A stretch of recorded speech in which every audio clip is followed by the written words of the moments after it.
বাচ্চারা কিন্তু খুব ভোরেই এখন স্কুলে যায়, আর এত সকালে বাচ্চারা কিন্তু ভাত কিংবা অন্য কোনো কিছু খেতে চায় না। তো বাচ্চাদের এই সকালবেলার নাস্তায় কিংবা টিফিনে যদি এরকম একটি নাস্তা থাকে তাহলে কিন্তু বাচ্চাদের আর কিছুই লাগে না, ওরা খুব স্বাচ্ছন্দ্য বোধ করেই খেয়ে ফেলতে পারে।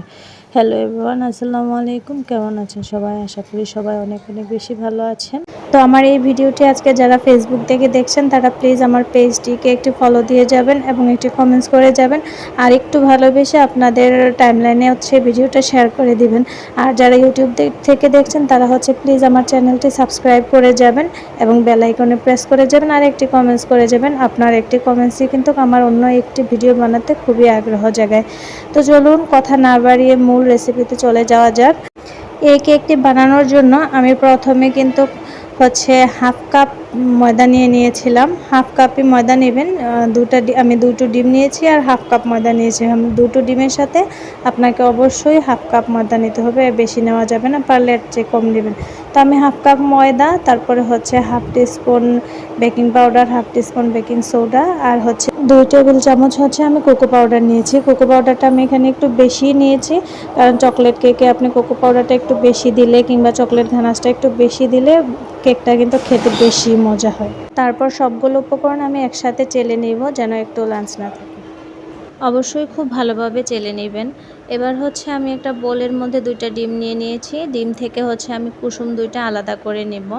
আমি এই যে এভাবে হাত দিয়ে ছাড়িয়ে দিলে কিন্তু কুসুমগুলো আলাদা হয়ে যাচ্ছে। এখন আমি একটি বিটারের সাহায্যে ডিমের সাদা অংশটিকে বিট করে নেব। বিট করে এটাকে ফোম করব।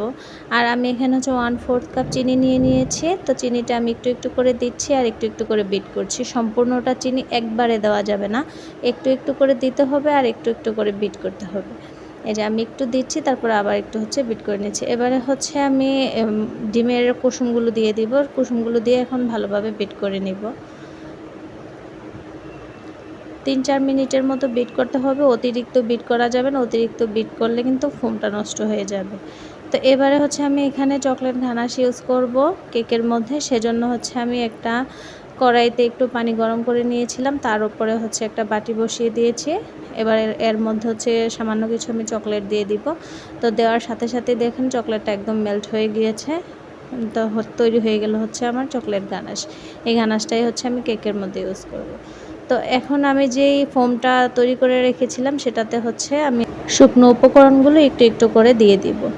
একবারে দেওয়া যাবে না, অল্প একটু দিতে হবে, দিয়ে আস্তে আস্তে নাড়াতে হবে। তারপরে আবারও একটু দিয়ে দিতে হবে, তারপরে আস্তে আস্তে নাড়াতে হবে। এই কাজটা একদমই হালকা হাতে করতে হবে, একদম তাড়াহুড়া করা যাবে না, তাহলে কিন্তু ফোমটা নষ্ট হয়ে যাবে। আর ফোমটা নষ্ট হয়ে গেলে কিন্তু কেকটা স্পঞ্জি হবে না। এই কাজটা একদম ধীরে সুস্থে করবেন, যেন একটুও আপনার তাড়াহুড়া করতে না হয়, সেদিকে একটু খেয়াল রাখবেন। তাড়াহুড়া করলে কিন্তু ফোমটা নষ্ট হয়ে যাবে, আবারও বলছি। তো আমি কতক্ষণ মিশানোর পরে একটু তেল দিয়ে নিচ্ছি।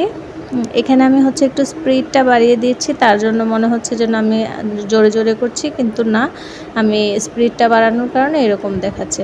এই যে এবার আমি মেল করে রাখা যেই চকলেট ঘানাশটা সেটা দিয়ে দিলাম। এখন সবগুলো উপকরণ খুব ভালোভাবে মিশ্রিত করে আমি আমার মোল্ডে নিয়েছি। এখন আমি চুলার মধ্যে এই কেকটা বেক করব।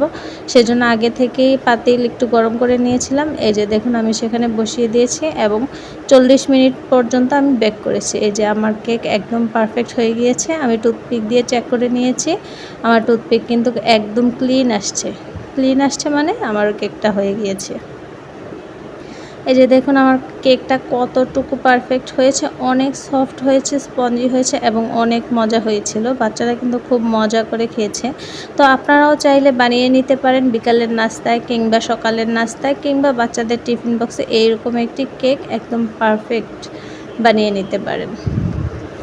তাহলে এটা হবে স্বাস্থ্যসম্মত, বাচ্চাদেরও স্বাস্থ্যের কোনো ক্ষতি হবে না, বাহিরের কোনো খাবার খেতে হবে না।